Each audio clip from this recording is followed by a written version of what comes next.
Hey guys, welcome back to Reddit with Briss, formerly known as Reddit and Things.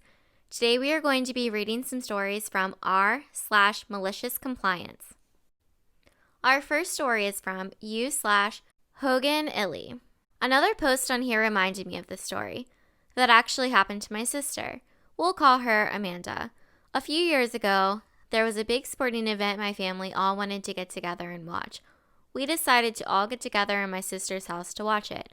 She needed to upgrade her TV package to include more sports channels, which she was able to do online on the TV provider's website.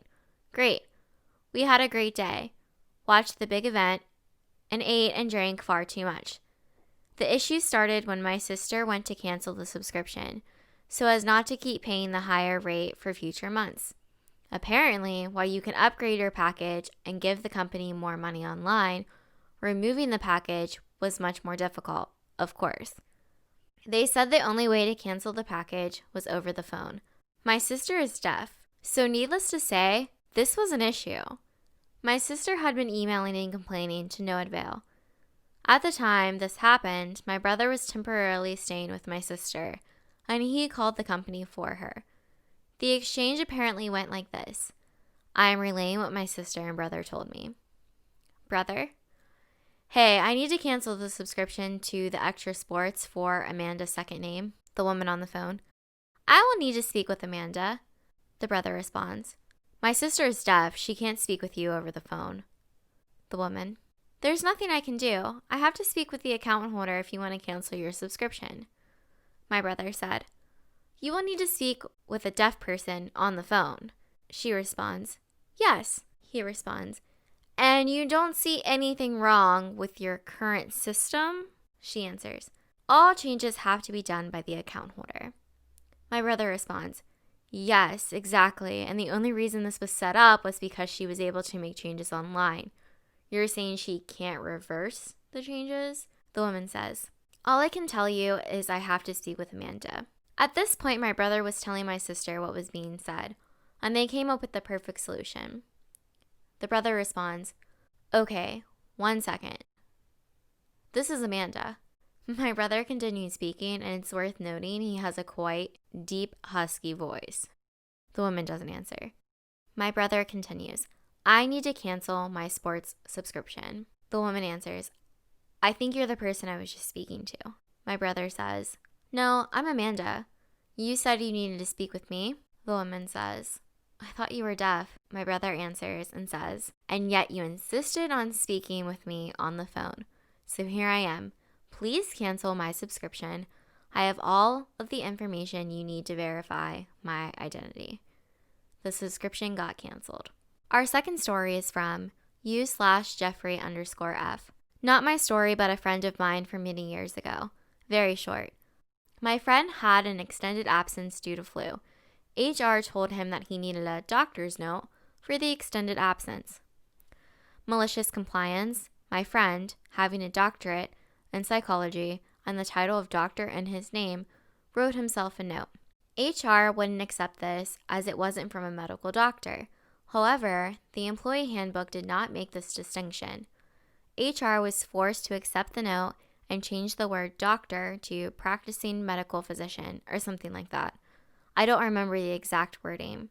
At the time, I thought that was hilarious, even more as time goes on. Our third story is from u/AKUMMU.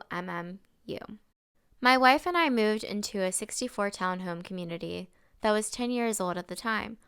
The HOA board was comprised of 5 members that were original homeowners when the community started and had been the sole board members since the community started.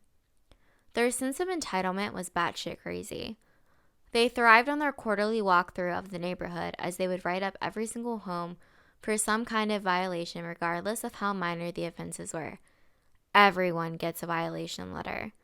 Our first letter, the first month living there, was that our garage door paint was starting to peel. It was a 2-centimeter scrape where the panels met. It needed to be repainted. The siding needed to be power washed. There was a patch of green moss behind a bush. And the sliding door on the deck was dirty. There was dirt on the bottom of the door from recent rain, and it needed to be washed. We had 30 days to fix the issues or beginning accruing a fee of $25 a day until they were resolved. I asked around, and everyone gets these ridiculously petty letters every quarter. No matter what you did to maintain your townhome, you were going to get a letter about something. As this was going on, none of the major items the neighborhood needed fixed were addressed. After a decade since the construction, the ground had settled unevenly, and many homes had standing water issues where it wouldn't drain after a storm. The rain would sit for 5 to 7 days in people's lawns. And more importantly, there had been a legal fight with the town since the community had started about our road beginning dedicated, meaning the town was responsible for snow removal. Our HOA dues included paying for our own snow removal, which we shouldn't have to, and we were paying an attorney for 10 years to fight this with no resolution in sight. Fast forward 2 years, and a few of us had enough and decided to band together to replace the board at the next annual meeting. The existing board got wind of this and hit us with all pages worth of issues with our properties, since if you have outstanding issues, you are not in good standing with the community, thus cannot run for a board position or even vote for those running. This petty move brought the community even closer, and we spent the weekend before the meeting helping each other clean out the HOA honey-do list. We took pictures, documented everything, then we had the U.S. mail certified delivery of each packet with the completed list and photos to the HOA board who lived 70 feet away. Come board night, oddly enough, the lawyer was there to give an update that no progress had been made with the township on dedicated R road. He stuck around as we moved to the elections for the next board. We brought our signed petitions to add our names to the ballot, with receipts from the post office that they received our completed list with documentation. They reply that they haven't reviewed them yet.